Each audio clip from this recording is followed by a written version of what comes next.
23. Great. Thank you for being involved. We'll follow up with you on the specifics of the FAA reauthorization. Thank you. Thank you. Yes, ma'am. My name is Karen Clark. I'm from Shelby, and I just want to thank you for your pro-life stand. One thing that really concerns me about this, and I've been able to find out what's going on through Glenn Beck and Sean Hannity and others. I attended two tea parties.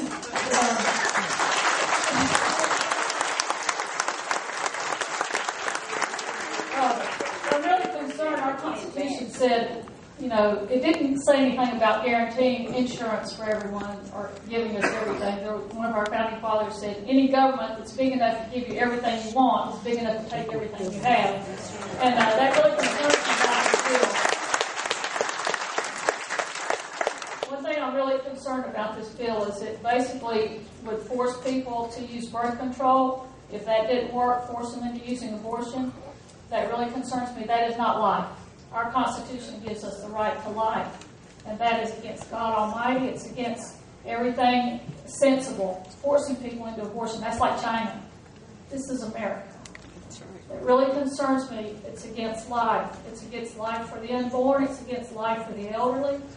Another thing that concerns me is on page 59. It says the federal government will have direct, real-time access to all individual bank accounts for electronic funds transfer. Hey, that's not the right of the government. That they have no right to do that. I know the media covers this stuff up, but we should stand against this. It's not right. Thank you.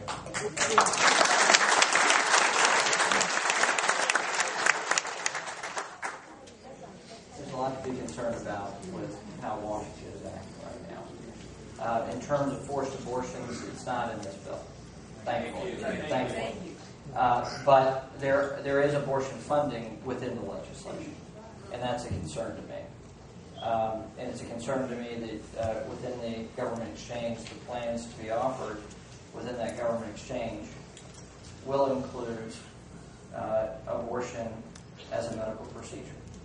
And that's a very big concern for me. Yes, sir. My name is Shannon Hill. I'm originally from Virginia, so Why are you coming south? well, actually, I'm from the Highly Union area, coal mining area, so actually I'm Republican. Now, I heard Obama say many times that he's not going to increase taxes on anybody making over $400,000, $200,000, or whatever it is this week. Now, how is that bill not going to raise taxes? I don't think anywhere close to $200,000, but I can see that. Well, the bill raises taxes, and in keeping with the president's pledge to not raise anyone's taxes that make under $250,000. They've done that directly by having surtaxes on top of what people pay over $250,000 in regular taxation. Will have a surtax capped on it. I can give you the details of how that graph is broken out, but it doesn't end there. If you're a small business with a payroll over a certain size, over $500,000 annually, your payroll. And if you do not provide health insurance, you'll receive an 8% fine. Okay?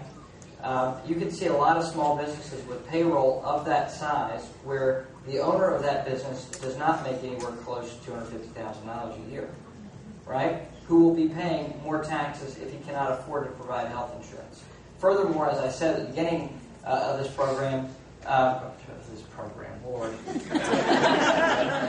It's not a TV show. But as I said at the beginning of this evening, there'll be fines if you're that small business and you offer a healthcare insurance that is not offered within the government exchange. You're fined, okay? Which is a tax, okay? Fine, penalty, tax, whatever it is, but it's based on the size of your payroll. Additionally, if you offer health insurance that is offered within the exchange and you don't pay 72.5% of that person's premium, you're taxed. If you don't pay 65% of the family's premium, you're taxed or fined.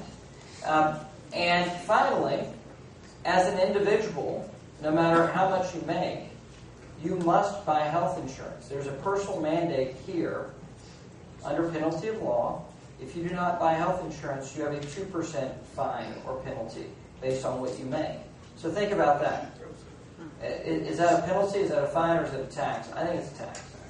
Well, I think more of, I can't remember what the Congressional Budget Office's number was on how much this is going to increase our national debt, but it's got to get paid somehow. Sure, and it comes out of our hires. Yes, it's a $1.3 trillion bill. They've raised taxes by about $1 trillion over the 10-year horizon of this. When it's fully implemented, it will cost $60 billion per year in deficits, meaning even the costs don't work. All right? But here's the kicker. Here's another tax within the bill.